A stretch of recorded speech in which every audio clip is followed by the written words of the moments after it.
Welcome, everyone, to the first of 4 weeks of NBA future picks.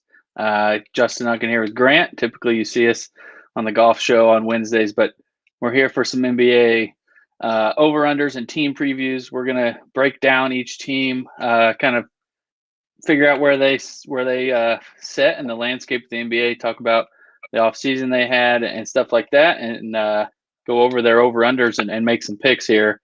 There are some good lines. I went through and did some scanning to try to find some ones that I like the best. There are some that I really like. And one thing that we always preach on the golf show, we're going to preach it again here. You're going to hear it every week that we do this. Shop your lines. There are enough books out there now to shop lines. For this purpose, we're going to use 4 books. These are the 4 books that Grant and I use here in Illinois to do most of our betting. Bet Rivers in Chicago, William Hill, DraftKings, and FanDuel. Those are the 4 kind of main ones to me here. And there's variance, 2 to 3 games. If you like a team on the over, you can get a better number at these books if you can shop. So we always preach shopping, and we'll be doing that on this show. We'll let you know kind of where the numbers set, and there's value there.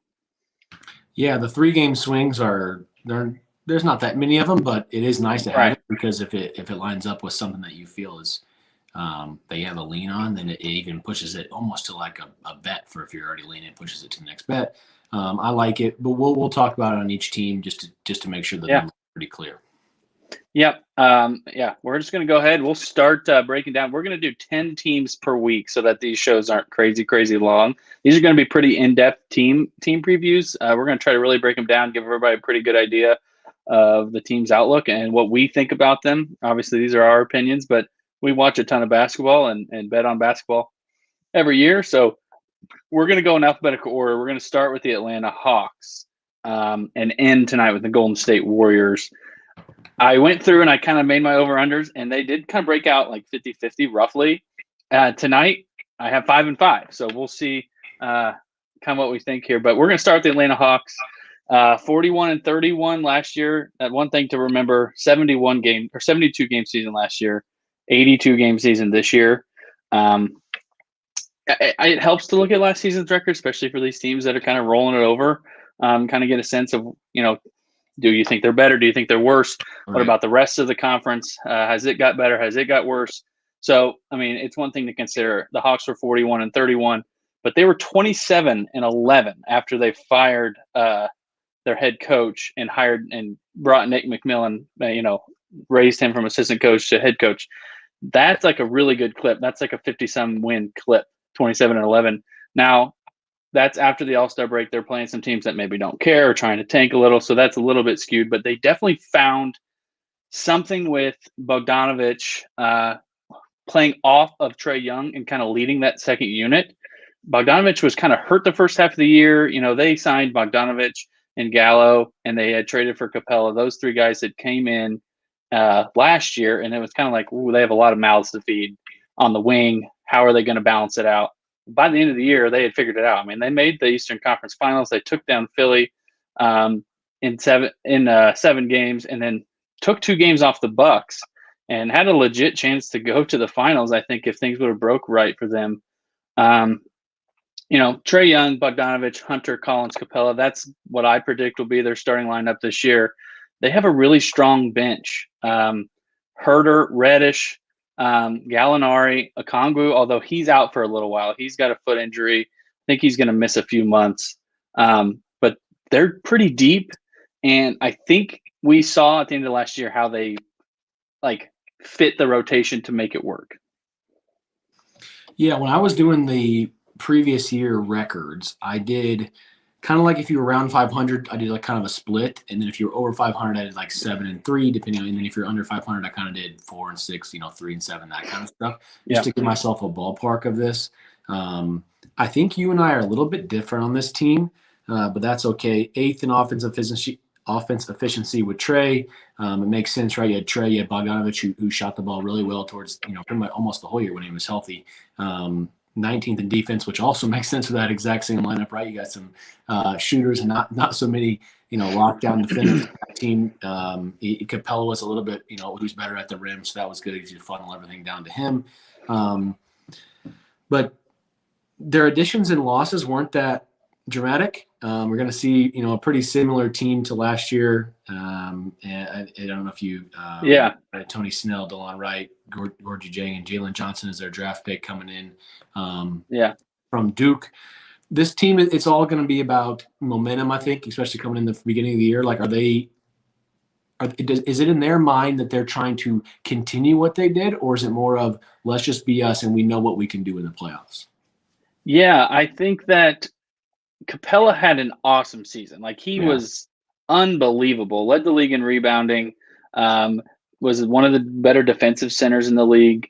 And him and Trey are like a perfect combo in today's kind of NBA. I think their offense might actually be better this year. They were 8th in efficiency last year. I think they're going to be a little bit better. That second half, they were so good kind of once they got their rotation going. And you and I are a little bit different. The over-under on the Hawks is between 46.5 and 47.5. There's, 47, 47.5, 46.5 are the numbers that are out there. I'm leaning over on 46.5. I think that they could sniff 50 wins. I think that the team we saw in the second half in the playoffs, maybe they won't be quite that good, but I do think they're closer to that team than the team we saw in the first half of the year. Once they got the Bogdanovich kind of situation figured out, I really like the way they look. And I think that they are one of the teams that can take an injury. Now, if Trey gets hurt, that's different. But if one of their guys on the wing get hurt, Hunter barely played last year. Once he got going, he immediately got hurt.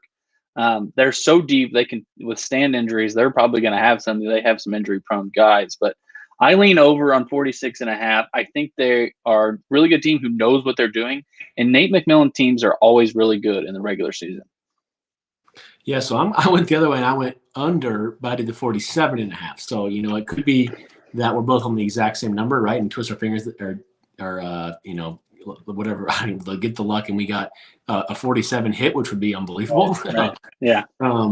But I don't know. I guess I don't trust this team enough. I don't trust that night to night they're going to be the same team. I don't trust that they're going to get up to play. And like you said, the injury prone, I think, is a real thing. I understand, especially when you'll with another team like the Nets and other teams.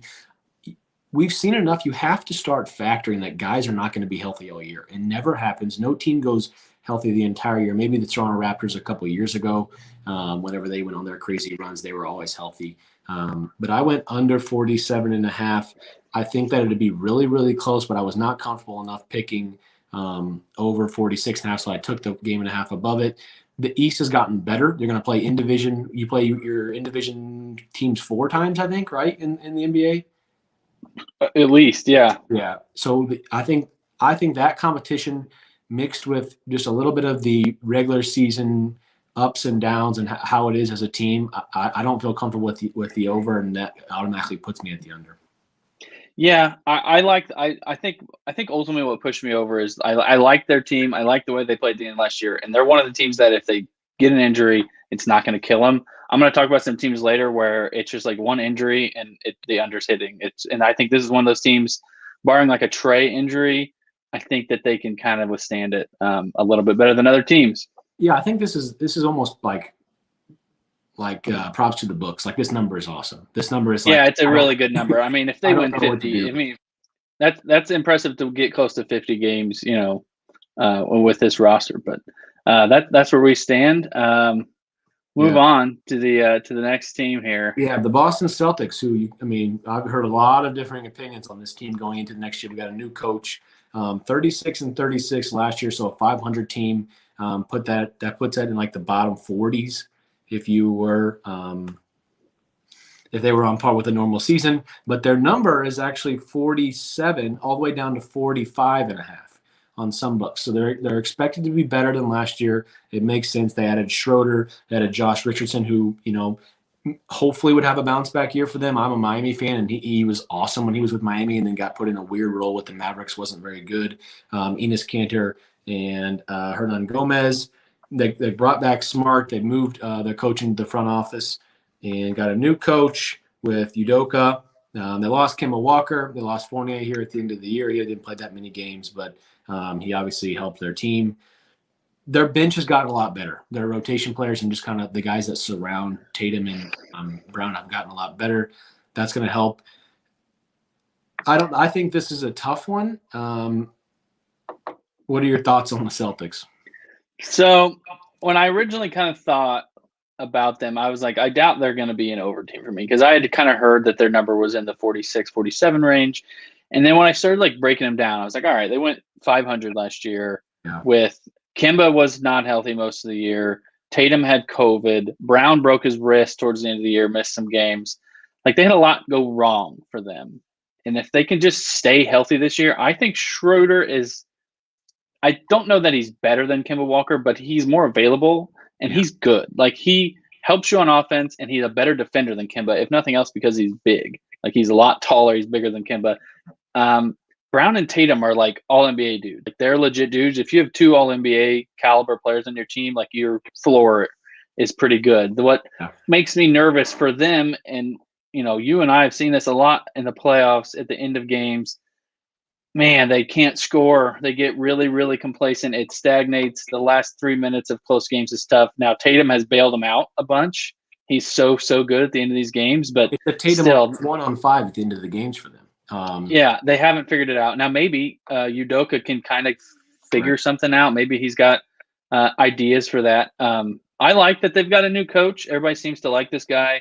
I think Brad had kind of, I don't know about worn out his welcome, but I think that maybe it was time for somebody else to teach these guys. And their defense is going to be awesome. They were 14th last year, but I think that Smart was hurt. They brought Horford back in. Like I get Horford's old, but like he's super smart. He knows what he's doing on defense. He'll help move the ball. Maybe he's another guy that can help in those late game stagnation situations. I'm going over 45.5. I think it's barely though. This is not something that I would bet. They're another team though. Like if Brown or Tatum goes down, all of a sudden it's like, man, I don't know how we score. Yeah, I'm going to go over with you. I agree this is a tough one to bet. But if I had to pick one, I would go over, which if we're both on the same one, you know, that definitely equals a lean right there. Two things I want to note with their lineup is that you're going to see Josh Richardson and you're going to see Robert Williams start games for them. With Al Horford being old and not as available as he has been in the past, and with Marcus Smart with his up and downs and with just general injuries, those are two good defenders. Robert Williams potentially a really, really good defender, depending on how his progression goes. So if the coach thing works out, which it seems like it will, I think this is an overplay. They're going to be a good team. And when we've done the research on guys like Tatum, these guys get better.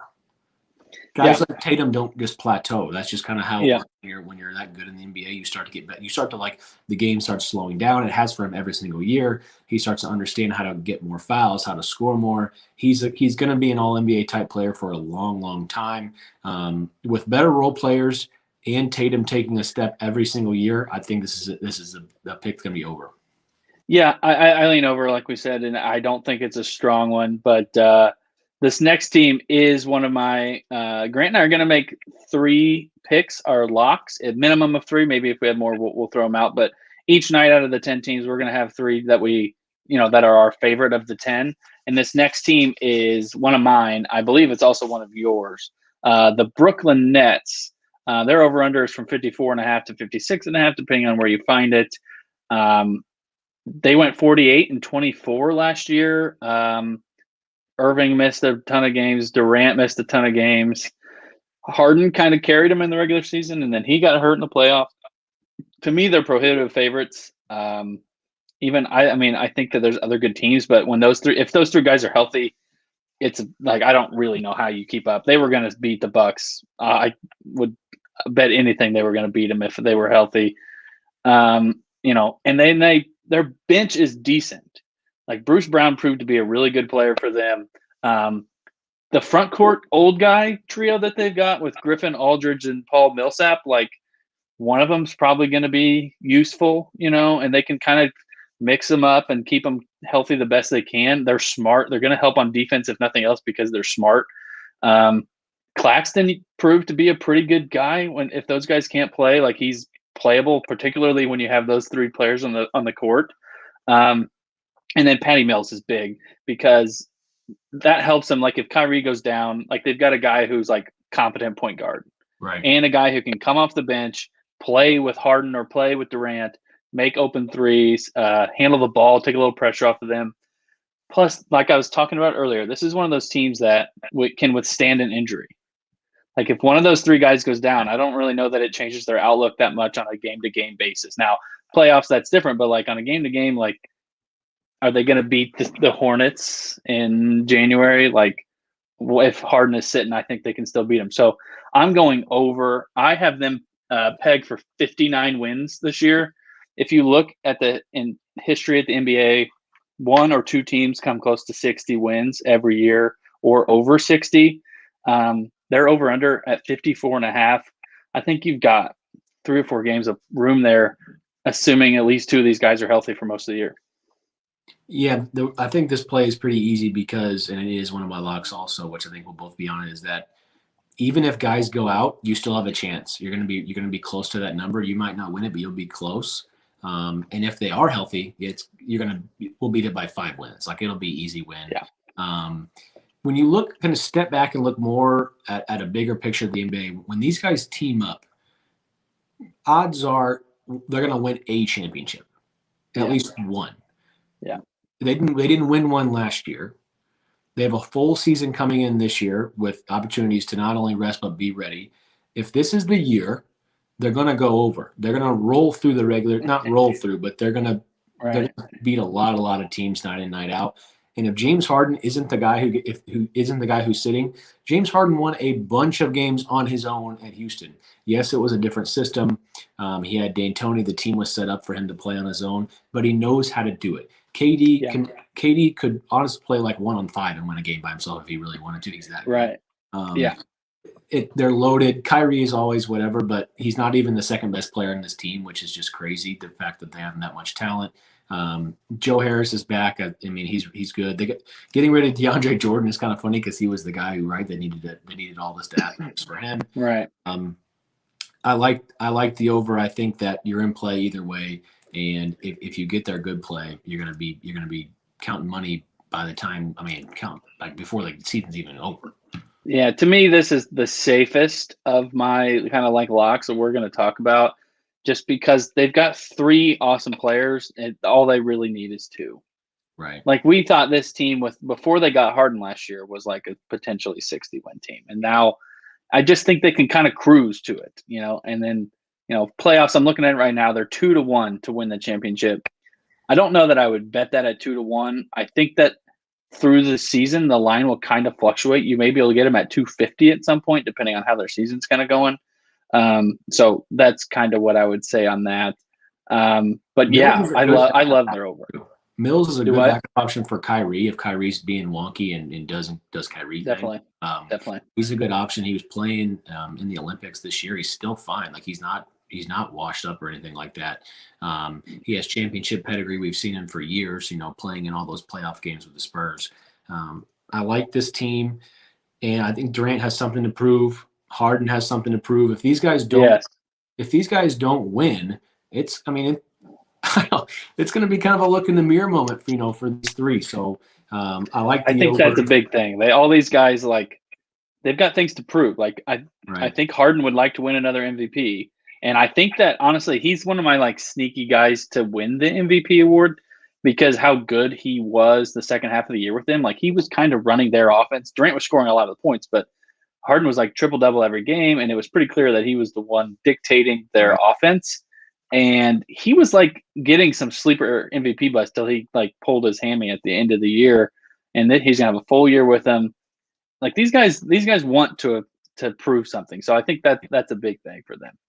Yeah, we didn't see a ton of bad signs out of Nash last year. Obviously, you can nitpick everybody's coaching styles and everything, but he's got an easy job in terms of getting wins. He's got a hard job in terms of managing personalities. Yeah, and I think that even with all that said, is that if he did fine last year, which I think there's nothing big that I would be like, oh, that's a flag. He's only going to get better with time, and his relationship with those players is only going to get better. He's going to be more comfortable, knowing what they Definitely. want, how to manage them. And the egos is obviously huge.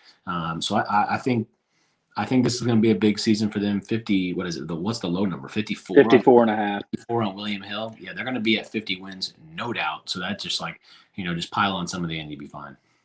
Yep, definitely. Well, the next team is another one that I really like, the Charlotte Hornets.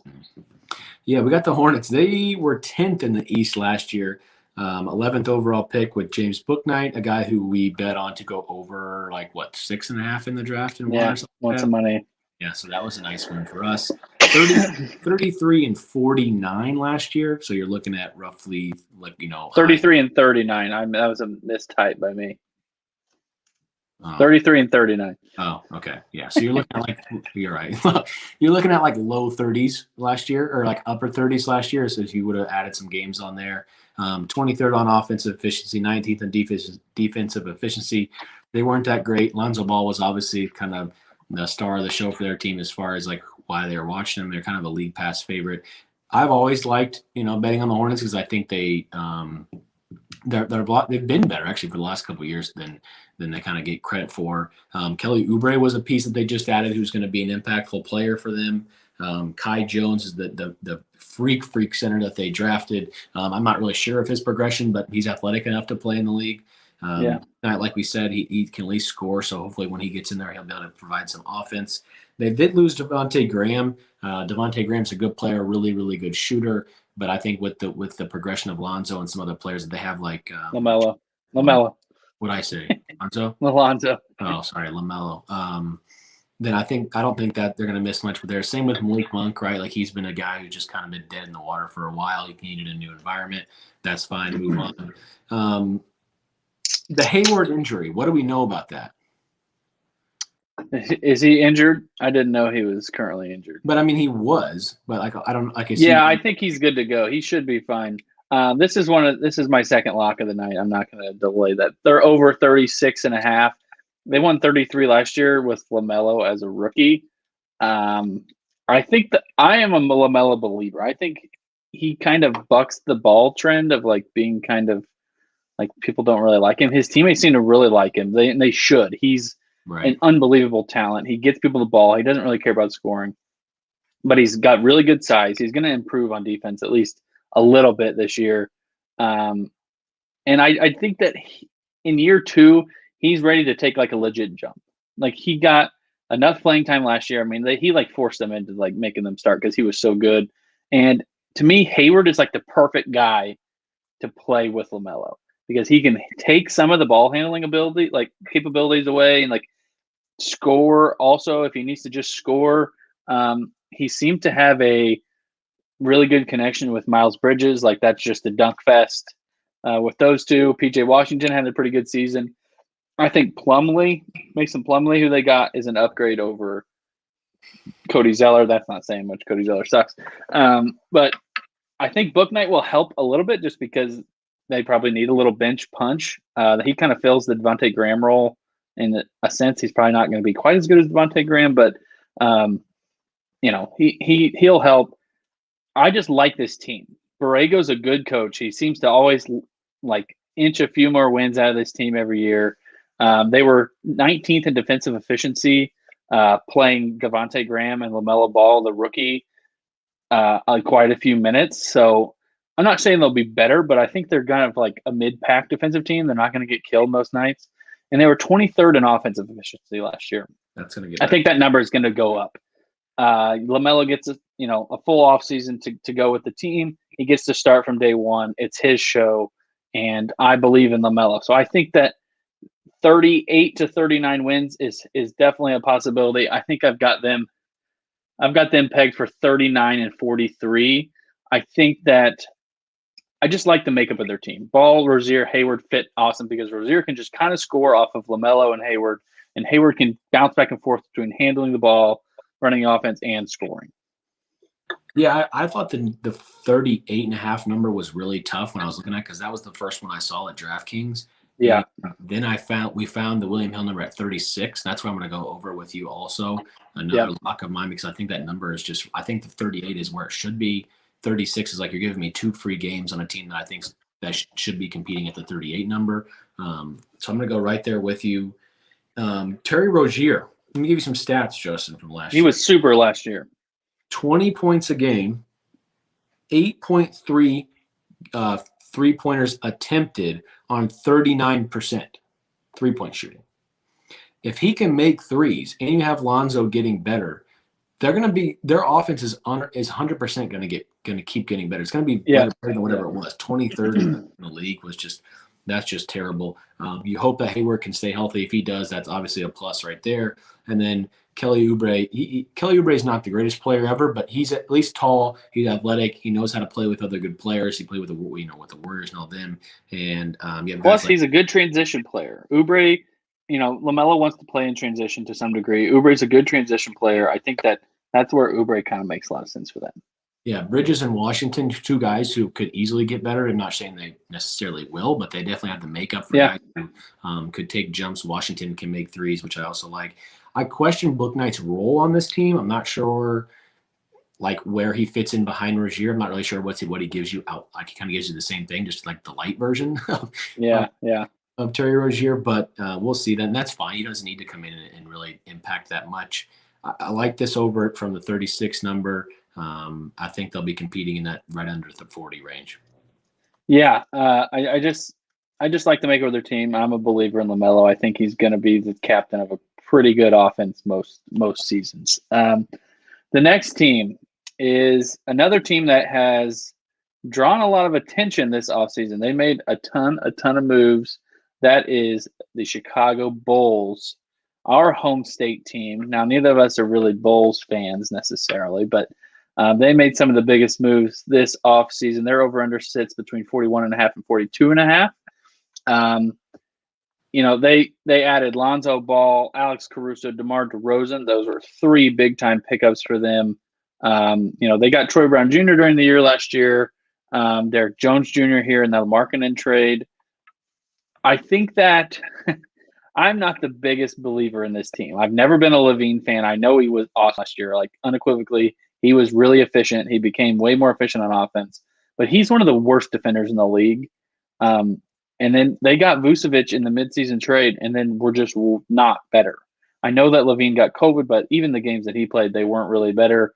They were 20th in offensive efficiency last year and 13th in defense. I have no idea how they got to 13th in defense with that team. That's a big shout out to Patrick Williams and Billy Donovan because no one on that team was playing defense really.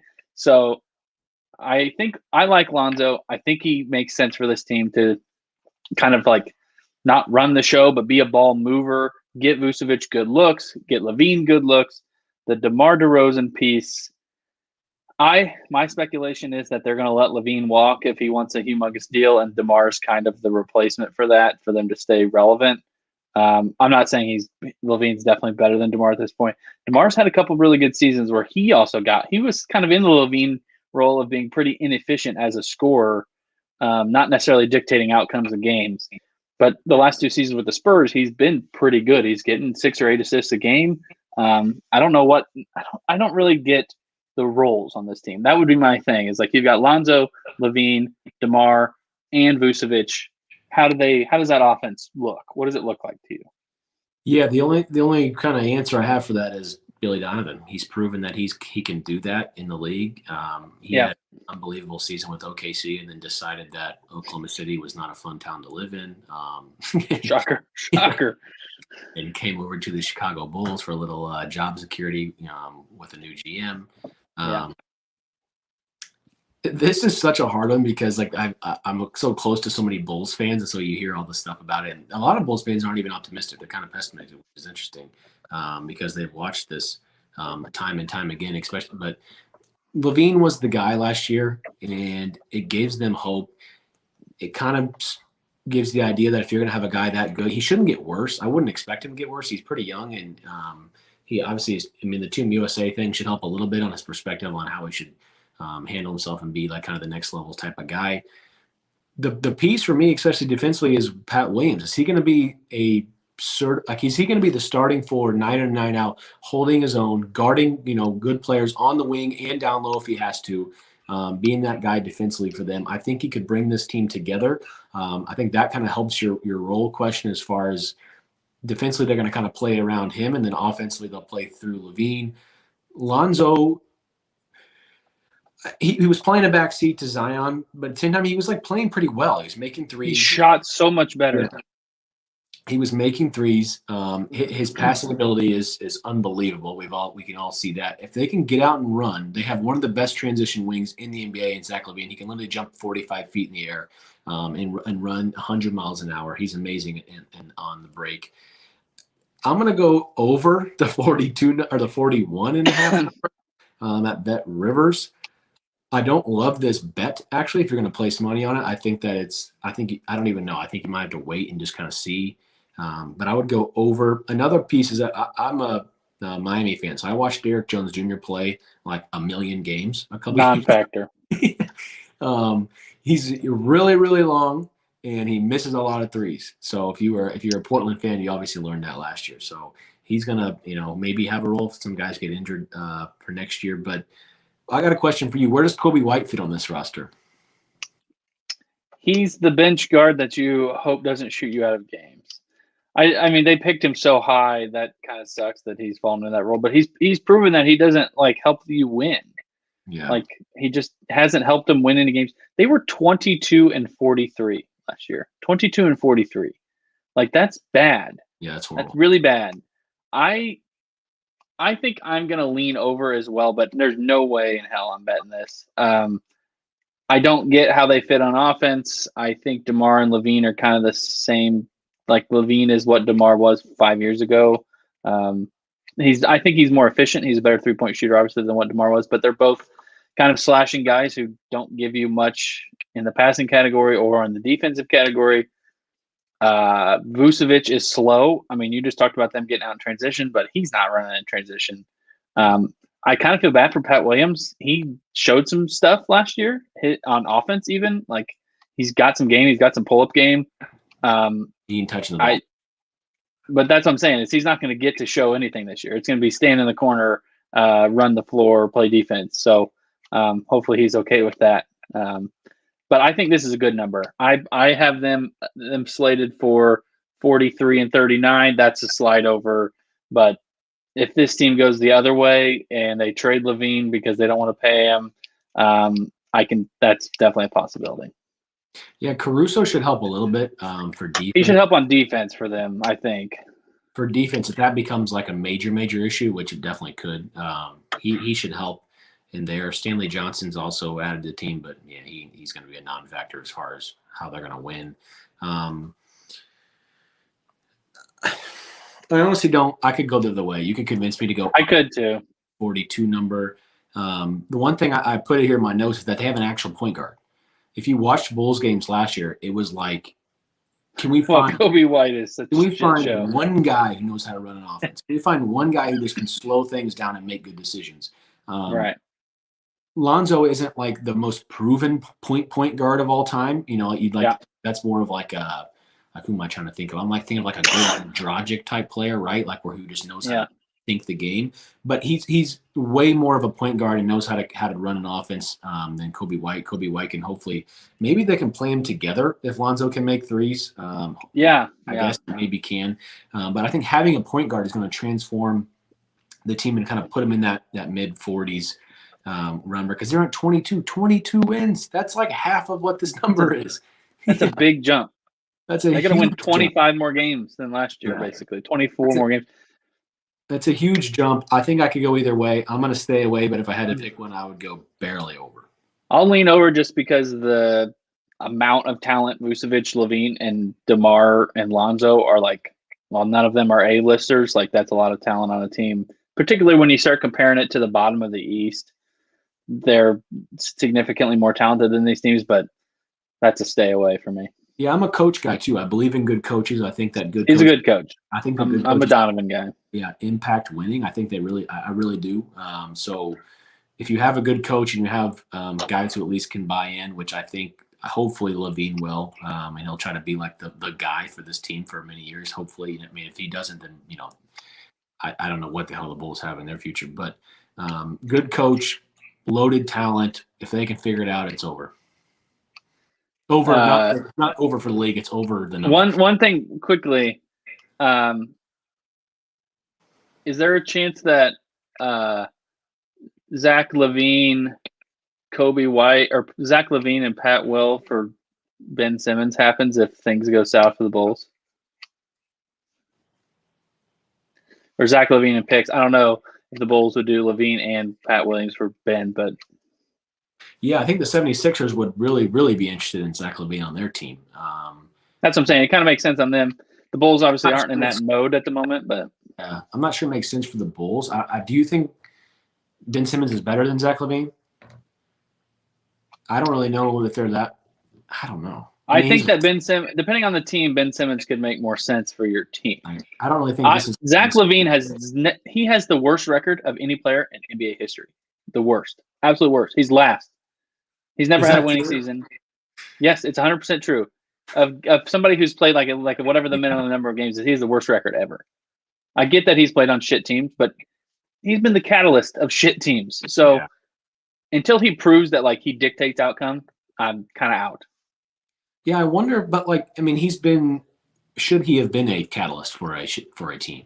That's what it wasn't necessarily his pick. No, I agree with this. I agree with this, but still, so I don't know if maybe he feels more comfortable on a team with more talent. It's hard to tell what a guy. We don't know that. Yeah. What a guy thinks in his head or how he kind of approaches how he plays. Hopefully that. Who does Zach Levine think Zach Levine is? I mean, he from his comments about his contract, he thinks he's like Paul George. Really, really, really good, which he is really good. But it's you have to be next level good to affect winning as a number one player on a team, to affect real playoff winning. You have to be. That's the phrase I always use. There's 10 guys in this whole league that dictate the outcome of games. Right. He does not dictate the outcome of games on a nightly basis. He does the wrong way. When he takes an ill-advised 30-footer or turns the ball over at the end of games, he can't. He just doesn't do it for him. And he gets just murdered on defense. He's perennially one of the worst defensive players in the league. So that's enough on the Bulls. We've spent forever on the Bulls. I'm going to wrap this back to Billy Donovan. I'm going to go over. I'm going to say all those problems are going to hopefully be sort of solved by him and we'll be a little over. That's a possibility. We got the Cavs next. Another team who won 22 games last year. The Cleveland Cavaliers went 22-50 last year. So you're going to put them at barely over 25 wins. If you add 10 more games, maybe not. Well, no, because they lost 1,000 games in a row at the end. They lost a bunch at the end. 13 to that. They had the third overall pick, which was Evan Mobley. I think it's still up in the air as to whether Evan Mobley will help you win games this year. I think he's pretty early. Uber talented, but rookies don't, you have to be a superb rookie to really win games for a team in the NBA. They added Ricky Rubio, Lauri Markkanen, the past, Bulls player who was, untapped potential is an understatement. He was never tapped into at all in a Bulls jersey. They got the Sexland combo with Darius Garland, Colin Sexton. A couple trade rumors this summer with Colin Sexton. And then Darius Garland, who had a pretty good year. A lot of believers in Darius Garland out there. Okoro, another good defensive player, young guy. Kevin Love, I'm not sure we'll see much of Kevin Love this year. I don't even know what his expectations are as a player and as a Kevin. I don't either. Jared Allen is going to help them a lot defensively. That should help. I don't have much good things to say about this team. They have good players. They have young players, not necessarily good young players. The pieces make more sense this year than they have in the past year, which is really, really good. Have a little bit of Mobley, but they're going to lose a lot of games. Yeah, I want to go over so bad because to me, Garland, Sexton, Okoro, Allen, and then the Markkanen Mobley group, that's a good core in theory. Right. But Garland and Sexton have not proven that they cause winning. They just don't. Last year they were good. It's oh man, they're putting up good stats. And it's all right, well, they lost 1,000 games in a row to end the season. We bet they're under. They were going over the whole year. There was no way they were going under. And then they just didn't win for a month. It was awesome. It worked out. We hit on the half game under. But I'm going to lean under. They were 28th in offense last year with two guys who scored almost 20 points a game, in Garland and Sexton. Now they bring Markkanen in. I don't know how that helps their 25th ranked defense.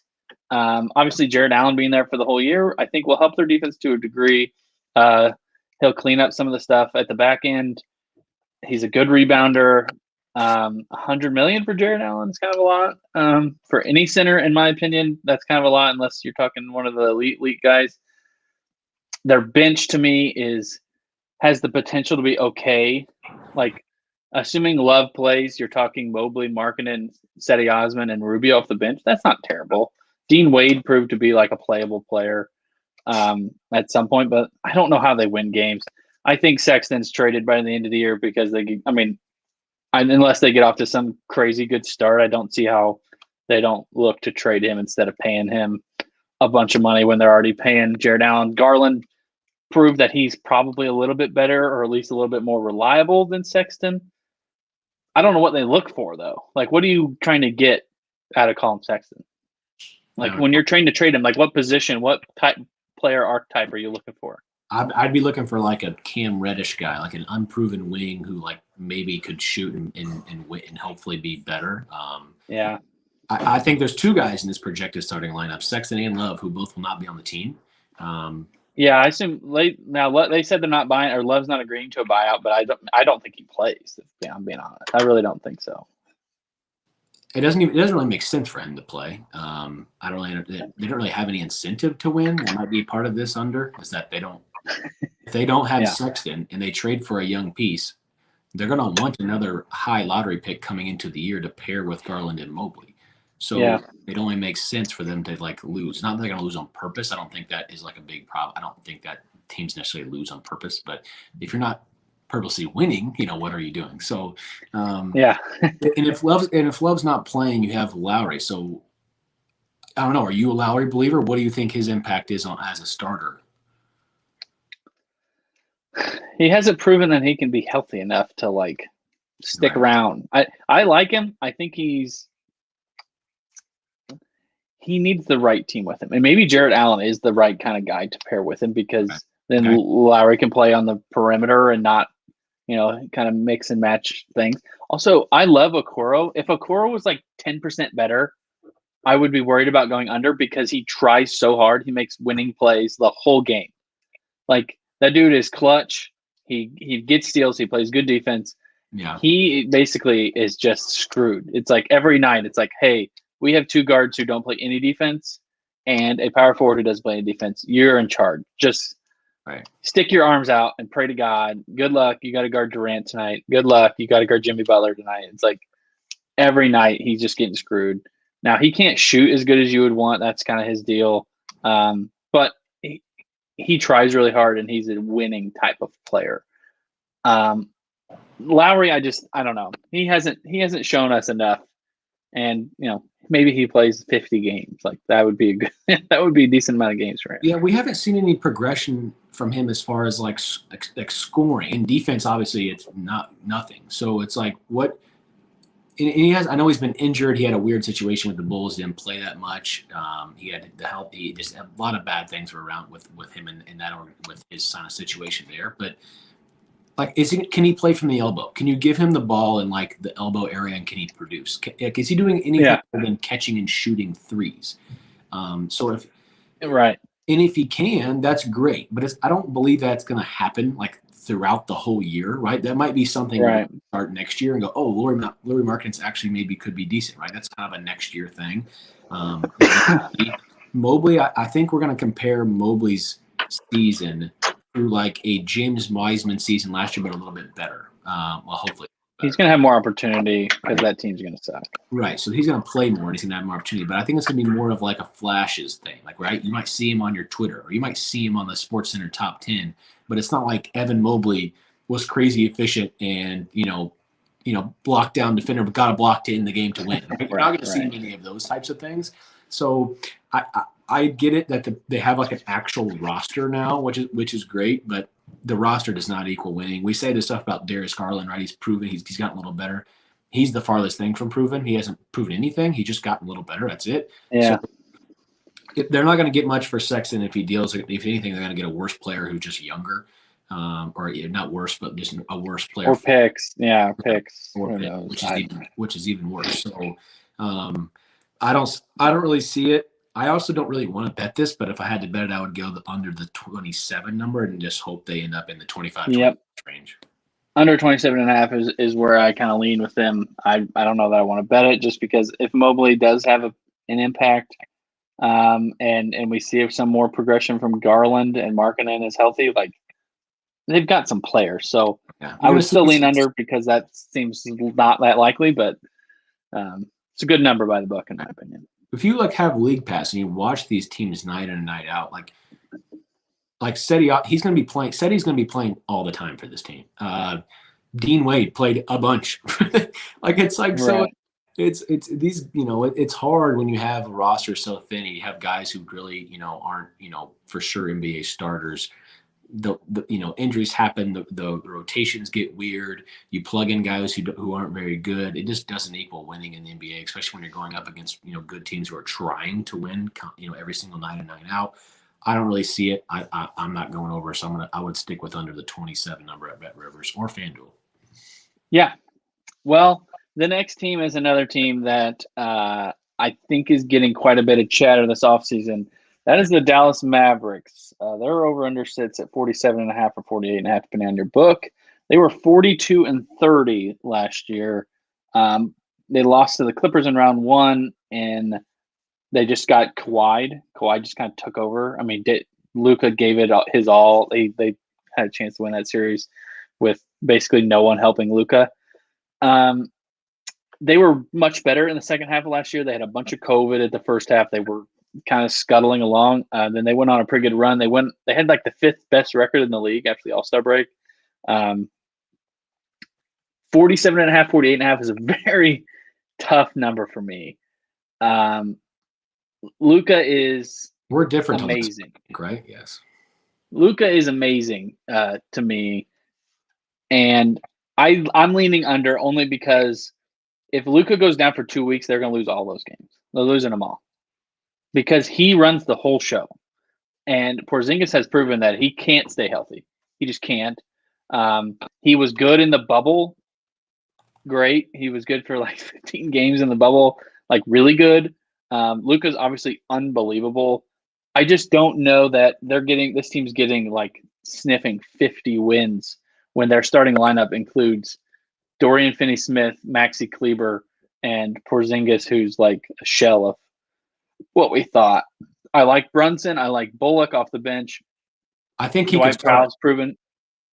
Who? I think Bullock could start. Yeah, I think they've kind of settled on Luka, Hardaway, Finney-Smith, Porzingis, Kleber, only because that's what they ran last year. And they like Finney-Smith because he just makes some threes and plays defense because Luka doesn't play any defense. But he's at least a piece that could fit and play big. I mean, he should be better than what Josh Richardson was last year. He shot over 40% on 6 attempts last year with the Knicks. Yeah. I know Reggie Bullock isn't the guy that really, hits home for NBA fans, but he can make threes. I mean, if you watch Luka play, he needs guys who can just catch and make threes. He demands 100%. He demands the most attention probably of any wing in the entire league when he gets the ball. He's outside of maybe Dame, and that's just because Dame has no other players, so everybody's just hey, just guard him and you're fine. Right. Which is sort of the case with Luka, as we saw in the playoffs last year, where it didn't even matter. He still just dominated the game. Hardaway Jr., he just got paid, right, or just recently got paid, so that's going to be kind of interesting to see how he responds to that. Porzingis is do you think Porzingis is a guy who's number 2 on this team for many years or no? No. I mean, the ceiling of Porzingis is kind of cool. Right. He's humongous. He's a good shooter, but his defense has been so bad, and he hasn't been healthy. And I think he thinks more of himself than he is at this point, which makes things difficult. When you're trying to make the thing work. Luka needs the ball all the time, and so Porzingis wants to have the ball. And it's well, if you want the ball, get your ass in the post. You're 7'3". Right. Make some plays on defense, that type of thing. It's kind of that team chemistry thing is weird. Jason Kidd, I think, is the ultimate X factor to me as to why I'm going under. He was not a good coach for the Bucks. Just not. He had Giannis. That team couldn't win 50 games. As soon as Bud got there, it was like, oh yeah, this team's a 60-win team every year. So I don't necessarily think Jason Kidd is better than Carlisle. So I lean on the under. I think they were like ultimately they would have been like a 47-win team last year, roughly maybe 48-win team had they played 82 games. I think they're the same, maybe a smidge under. And I think that there's some other teams that are going to take a step up in the West. I'm going over solely on Luka. I like to bet on the good players. He is one of those guys, though, that scares you with the health because he's not like one of those freak athletes. So, it's hard. The good thing is he plays at a good pace. He's not like crashing into people or dunking and playing crazy defense. Right. Yeah. He's pretty calm, and like he plays exactly how he wants to play. The game doesn't get sped up for him, which is great. I think that helps with his health going forward. Luka's a superstar. Luka is going to be probably – I would say Luka's going to have multiple years – not multiple. I'd say he's going to have at least a couple years in his career where he's the best player in the league going forward. That's kind of the progression of what he is right now and how young he is and the way he plays and how the NBA kind of relies on wing players. And if that's the case – you're going to see jumps out of guys like him. I kind of mentioned with Tatum is that we look at these players every year, and the top guys, they keep getting better. That's why they get to the top. And I think it's going to happen with Luka. I don't think he's definitely not getting worse. So the number is tough. I'm going to go over the 47.5 number. William Hill, like I mentioned, the Bullock thing. I like him making threes for them. If Porzingis can stay healthy, I think one thing that will kind of mend his mental issues with the team and with Luka pair is winning. If things start to go bad, I think Porzingis can be a little front runnery, where he's like now he starts blaming people. But if they're winning, I think he'll be a little bit more positive and kind of buy into his role a little more. Everything I just said, though, goes against the whole coach theory because Jason Kidd proved nothing as a head coach outside of not being very good. So hopefully with Luka that will help because he doesn't have many options on how he's going to play. Like Luka's going to have the ball at all times, every single game. So it's not like he has to do some crazy schemes. Like that's what's going to happen. I could coach that team and give the ball to Luka. So that would be so I think that's going to help a little bit having as good as players him. I'm going to go over. It would not be a strong lean of mine, but I would definitely not. I'm definitely not betting under. Yep, I think it's a pretty good number. I just slightly lean under, but it's not something I'm probably going to be putting money down on. And I don't really think I don't know. The West is a little wishy-washy for me. Like I don't. Kawhi's out the whole year. Are the Jazz as good as they were last year? I don't know. The Lakers, who knows with their health and how many games they're actually going to be more of like just kind of get to the playoffs and hopefully be healthy. I think that Luka's going to kind of see an opportunity to be like, hey, we can kind of be one of those like Sunsy. We can't be the Suns, but we can like be that like Sunsy type team where it's like we just win all the time and put ourselves at least in a good position going into the playoffs.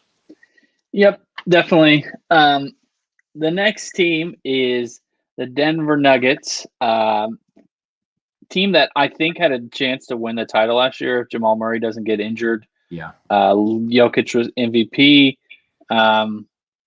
47-25 last year, third in the West.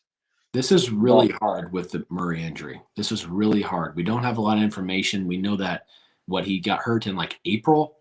So I think that puts him at like the end of the year. And the good thing is that we've seen guys come back from knee injuries pretty well. I think it's kind of it's just kind of what's been the thing with modern science in the NBA and how they kind of what they have available for medical resources. So that's a really good thing. But we don't know the timing. And when he does come back, is he going to be like he's going to be on a minutes restriction for sure when he first comes back? Like, that's going to happen. The good thing is Jokic, and they proved it when he was out, is they can still win, especially in the regular season. He's good enough to keep their team just on par with beating, winning 90-9 out. They're always good at home. We talked about that earlier in the week. Whether it's altitude or whatever you want to call it, they always win at home. They have a really good coach in Mike Malone. He's a proven coach. He definitely knows how to win. Michael Porter Jr. What's his progression going into this year? Or kind of, is he a guy who can step into a more productive role with Jamal Murray out? So for me, he's kind of the question mark as to where are you going over or under on this team, because 47.5 is their over under at all the books right now. Obviously, they went, they had 47 wins last year with 10 less games. Jokic was awesome, MVP, obviously, but they had Murray for basically the whole season. So for me, Michael Porter Jr. has the potential to help Jokic get this team to almost 50 wins. Jokic is amazing. Obviously, they got Aaron Gordon for the whole year. Jeff Green will come in and help. Austin Rivers seemed to be pretty helpful. He's the type of guy that's pretty hit or miss, but if you get a good player like Jokic with him, maybe he's better. Monte Morris and Campazzo are like not good, but they are better with Jokic. They're solid players.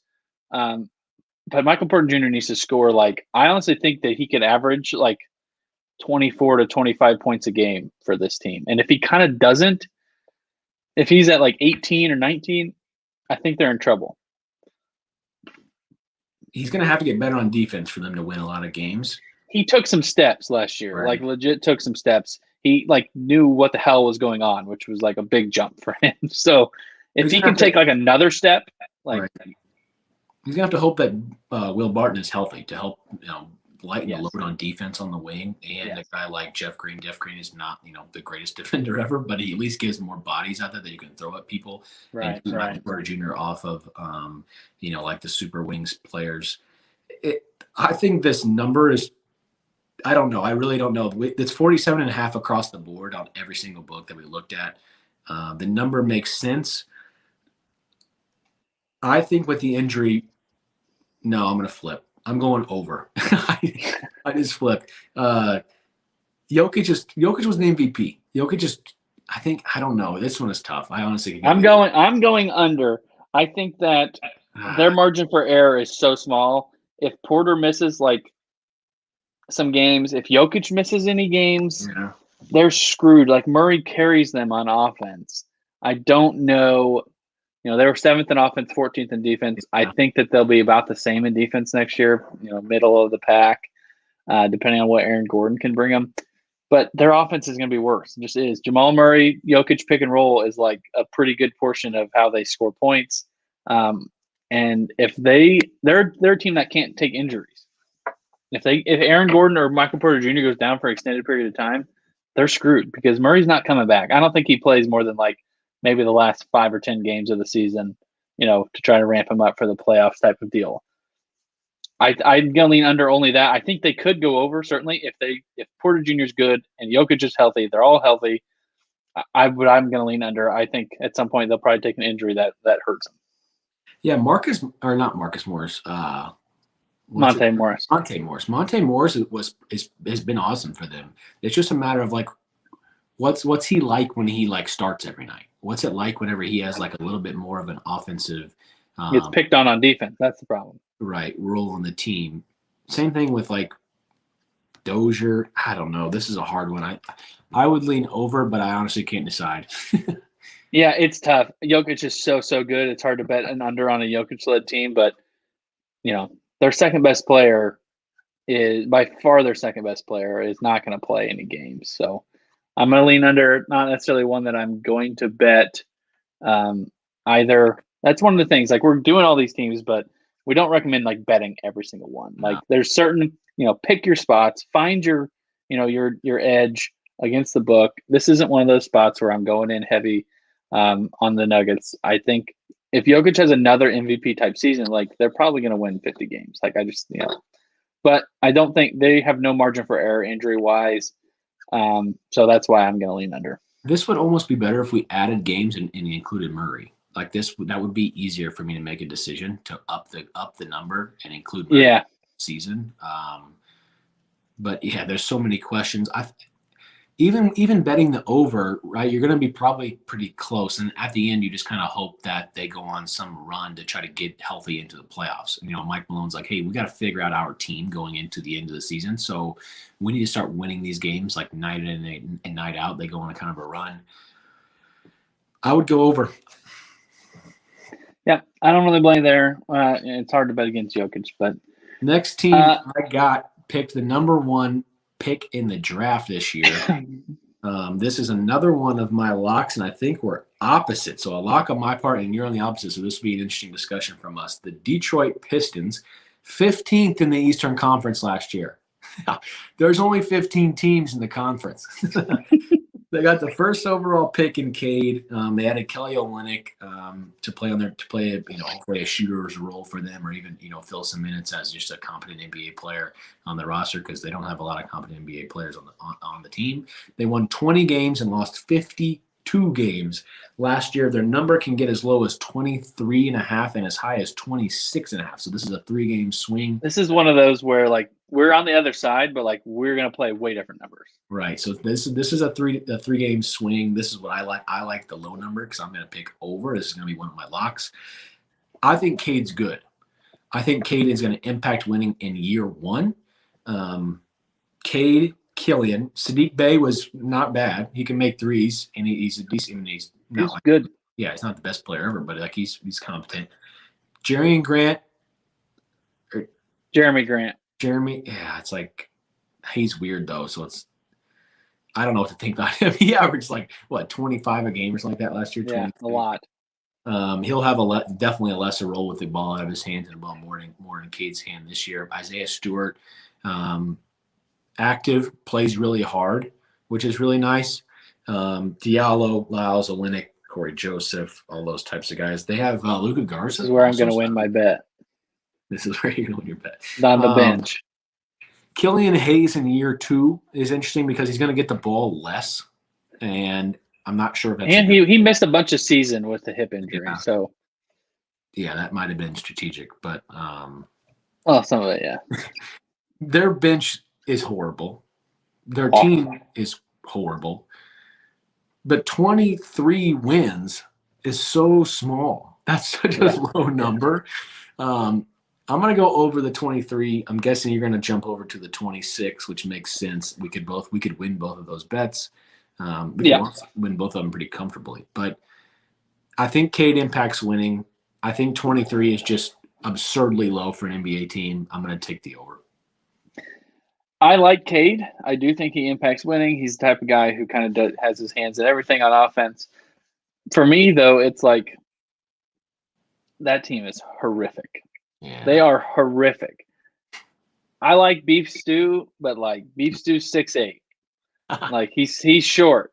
Their bench: Corey Joseph, Hammy Diallo, who sucks, Josh Jackson, who was in the G League, Trey Lyles, who's never played on any good team, and Kelly Olynyk. That's 0 wins. They're not helping you win any games. Killian Hayes shot 28% from 3 last year. Jeremy Grant got to shoot every time down the floor. I don't know how that dynamic works with him and Cade. Cade needs to have the ball all the time, should have the ball all the time. Jeremy Grant just got to run rampant with the ball last year. I don't see how they win a lot of games under 26.5. They don't have an incentive to win games. They do not have a second guy to go with Cade. No. They need to get a second guy to go with Cade. So when it gets to the end of the year and Cade rolls his ankle in practice and misses a week so that they can tank, don't be shocked. That's kind of my thing, is that team sucks. They have no bench. There's not a single player on that bench that would be a good bench player for any team that's decent. Kelly Olynyk, maybe.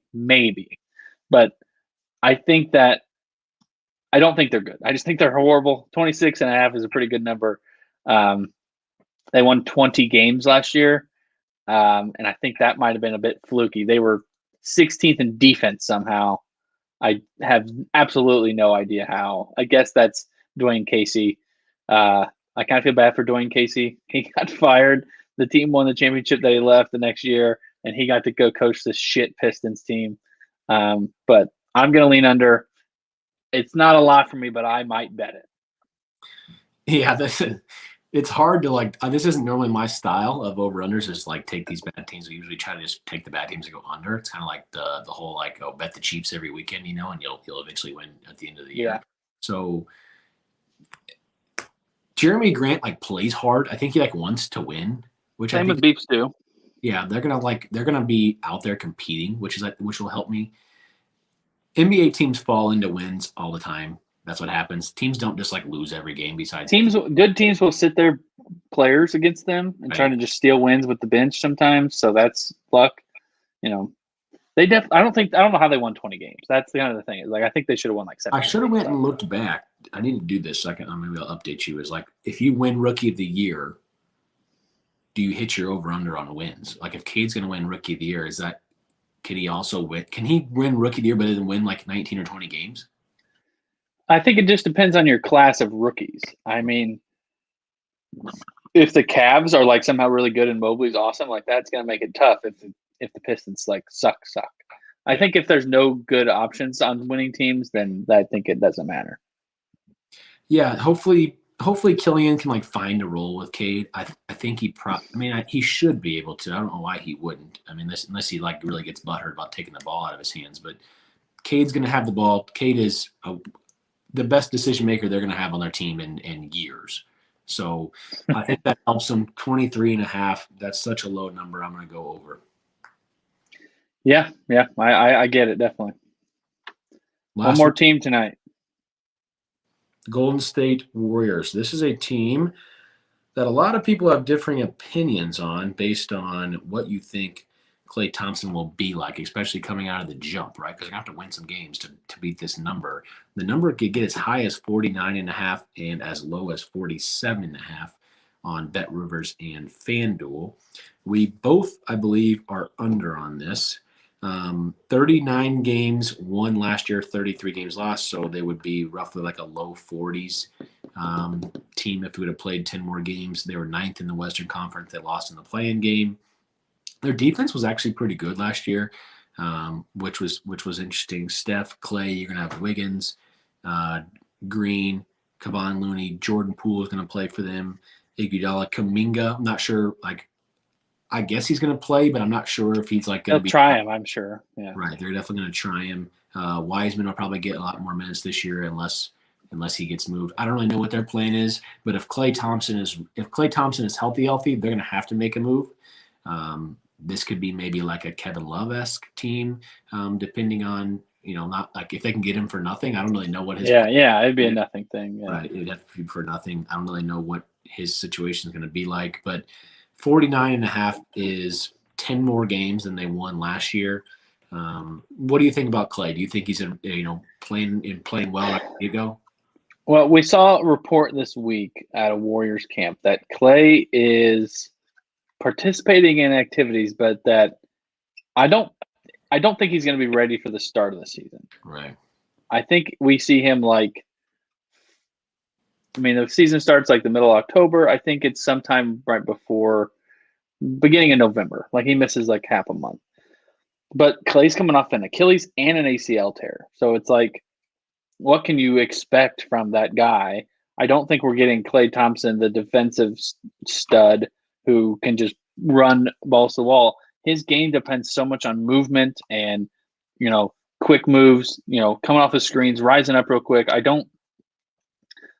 I worry that we're going to see like 75% of Klay, and 75% of Klay might not be that good. I mean, obviously he's going to make threes, but like, does he draw the defense right as much as he did, or is he going to kind of be more standstill, less like off the screen guy, running full speed 3-point shooter?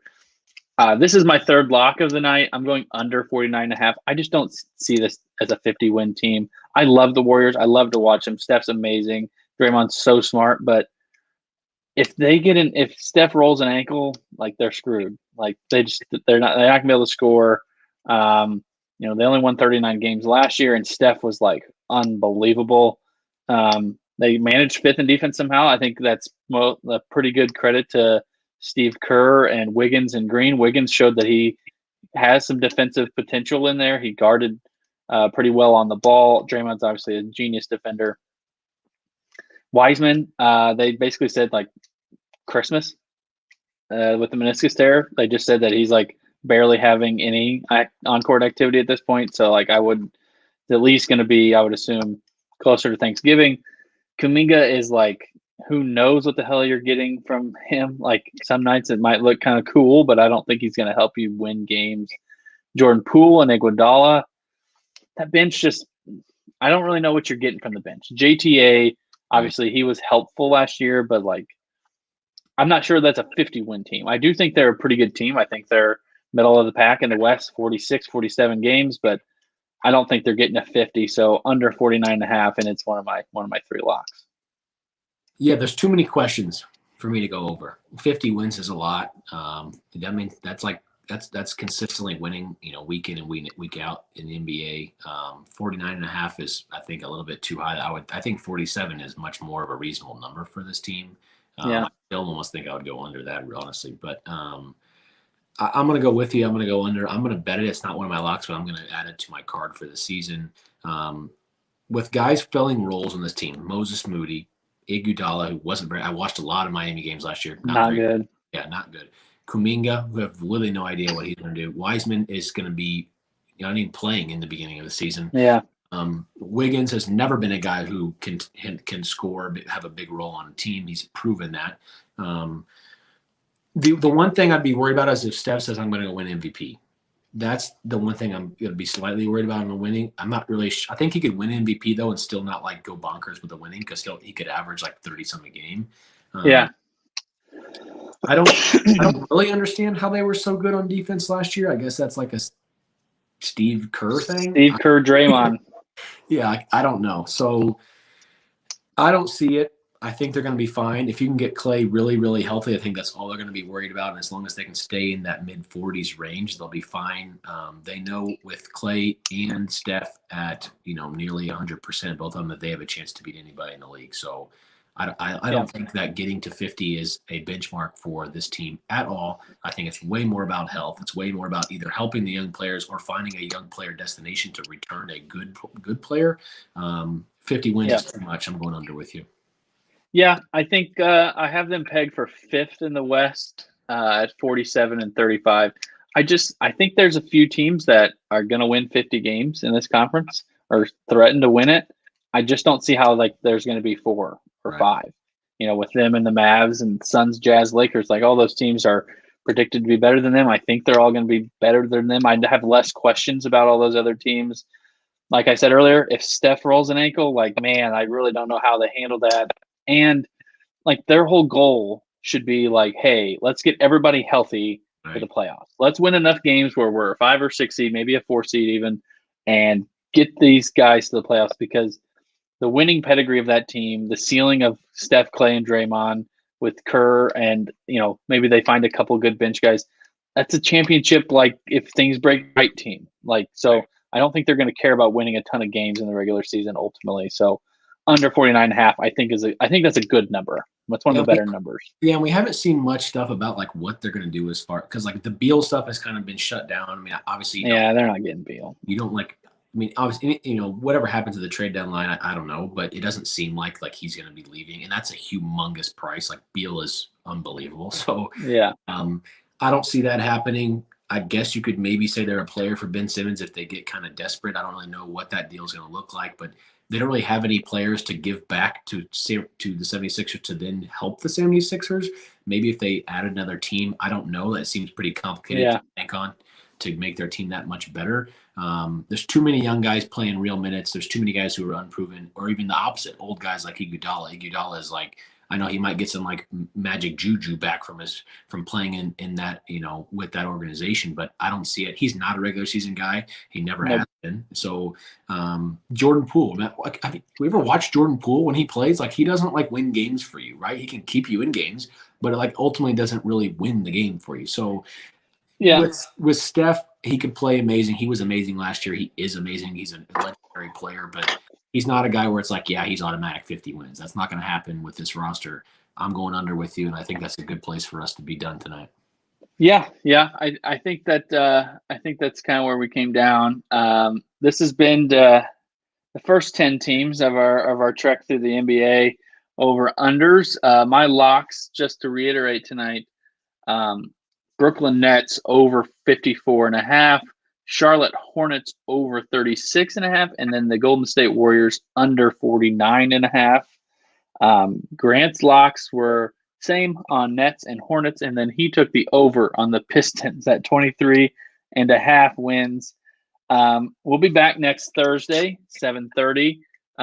Houston Rockets through the New York Knicks. Some interesting teams in that. One of my favorite bets of the entire board is in that list. So in the Miami check us Heat. out. Check us out next week, and we'll see you next time. Let's have a good weekend betting golf too. Ryder Cup. We got games this morning. Go USA. USA. Let's go.